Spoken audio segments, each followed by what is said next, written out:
तो कैसे हो दोस्तों। आज मैं तुम सबके लिए एक नई मूवी लेके आ गया हूँ जिसका नाम है द एनोमली। वीडियो में आगे स्पॉयलर्स होंगे तो थोड़ा ध्यान से देखना। ये मूवी एक फ्यूचर वर्ल्ड पे निर्धारित है जहाँ पे हम ओपनिंग सीन में देखते हैं कि एक बंदा है जिसका नाम है रायन और उसको अभी अभी होश आया। वो एक चलती वैन के पीछे बैठा हुआ है। जितने में वो अपने आप को संभालता वो देखता है कि एक यंग लड़का जिसका नाम है एलेक्स वो बंधा हुआ है और वो रो रहा है। वो मदद की भीख मांग रहा होता है रायन से। तब रायन उसका हेल्प करता है और उससे पूछता है कि उसके साथ ये क्या हुआ।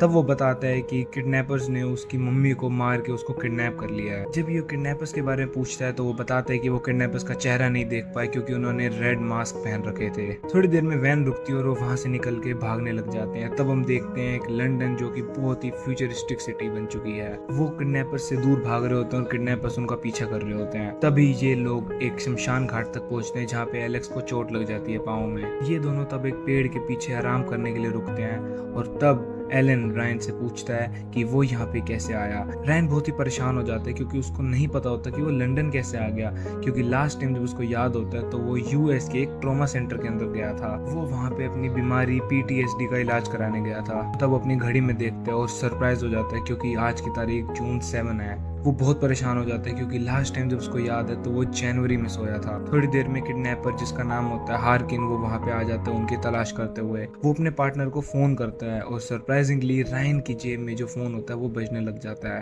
और तब वो देखते हैं कि उसकी जैकेट में एक गन और एक रेड मास्क भी है। ये देख के एलेक्स बहुत ही ज्यादा डर जाता है और वो उस पर एक्यूज लगाता है उसकी मम्मी को मारने के लिए। एलेक्स बहुत जोर से चिल्लाता है और तभी रायन बेहोश हो जाता है। थोड़ी देर में वो एक लाइब्रेरी जैसी जगह पे उठता है जहाँ पे उसकी घड़ी पे जून 17 होता है और उसको बिल्कुल याद नहीं होता कि ये पिछले 10 दिन उसके साथ क्या हुआ था। थोड़ी देर में हार्किन वहाँ पे आ जाता है इसका फ्यूचर प्रोजेक्ट डिस्कस करने के लिए, जैसे रायन उसका कोई पार्टनर हो। रायन यहाँ पे उसके साथ एक्टिंग करने लगता है ताकि उसको उसके प्लान्स का पता लग सके। तब वो एक दीवार पे कुछ फोटोज देखते हैं जो कि इनका टारगेट होते हैं जिनको इन्हें मारना होता है और वहाँ पे एलेक्स की भी पिक्चर लगी होती है। रायन जैसे हार्किन से पूछता है कि वो इन सब लोगों का क्या करने वाला है।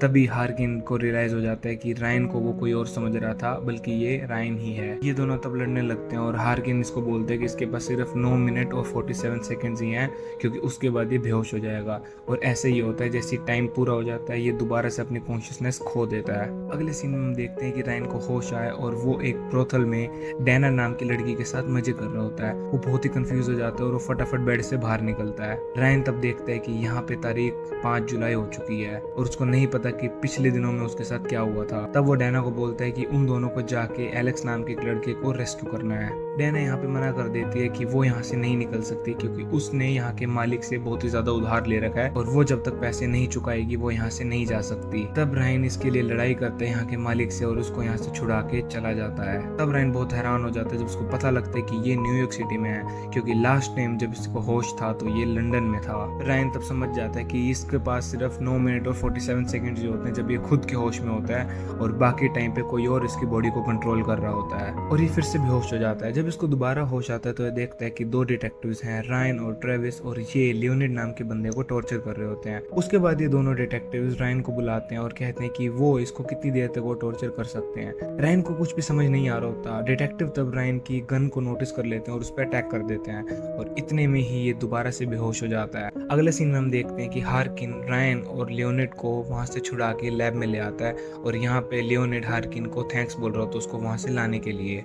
इसके बाद लियोनिड इनको अपना वायरस दिखाता है जिससे ये पूरी दुनिया को तबाह कर सकते हैं, जो इंसानों के डीएनए को चेंज करके उनके अंदर एक्स्ट्रा ऑर्गन्स को डेवलप करने की क्षमता रखता है। इसका प्लान होता है कि गवर्नमेंट को ब्लैकमेल करेगी पैसा देने के लिए और अगर वो नहीं देंगे तो ये इस वायरस को पूरी दुनिया में छोड़ देंगे।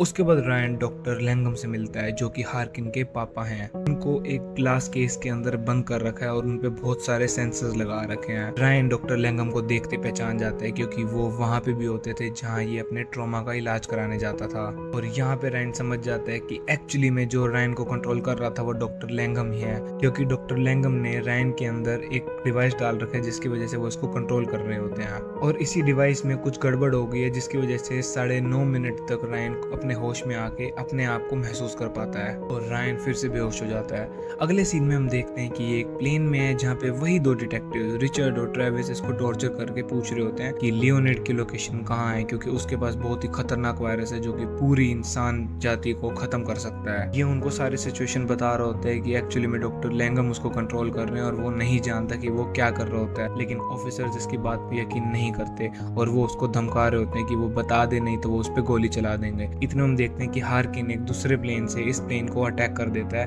और वहां पे रायन को छुड़ा के ले जाता है, लेकिन इतने में ही रायन दोबारा से अपनी कॉन्शियसनेस को खो देता है। जब रायन को दोबारा होश आता है तो अब वो और डैना मिल के हार्किन की फैसिलिटी के अंदर जाते हैं एलेक्स को वहां से छुड़ाने के लिए। लैब में जाकर रायन बहुत ही हैरान हो जाता है क्योंकि वहां पे लियोनिड की डेड बॉडी पड़ी होती है और उसी टाइम पे डिटेक्टिव रिचर्ड आ जाता है जिसमें एक्चुअली में डॉक्टर लैंगम होते हैं और डॉक्टर लैंगम यहाँ पे कहते हैं कि इस इन्वेंशन की वजह से वो पूरी की पूरी दुनिया को कंट्रोल कर सकता है।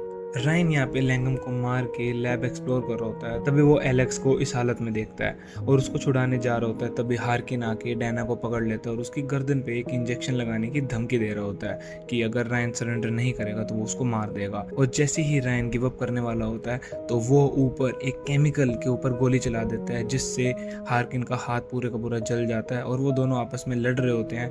तब हार्किन के मुंह पे वो एसिड गिर जाता है और अब हार्किन इस वजह से उसकी मौत हो जाती है। तभी ये दोनों एक्चुअल डॉक्टर लैंगम को एक ग्लास केन के अंदर देखते हैं और ज्यादा टाइम वेस्ट ना करते हुए रायन डॉक्टर लैंगम पे गोली चलाकर उनको मार देता है। आखिरी सीन में हम देखते हैं कि रायन बेड पे उठता है और वो कंफ्यूज है कि वो कहाँ पे आ चुका है और तभी डैना आती है और उसको सारी चीजें बता देते हैं कि वो अपने घर में है और उसने रायन की गर्दन से उस चिप को निकाल दिया जो उसको कंट्रोल करती थी। रायन तब एलेक्स को लिविंग रूम में देखता है और बहुत खुश हो जाता है। तब ये दोनों आपस में एक रोमांटिक किस करते हैं और यहाँ से एक नई कहानी की शुरुआत हो जाती है।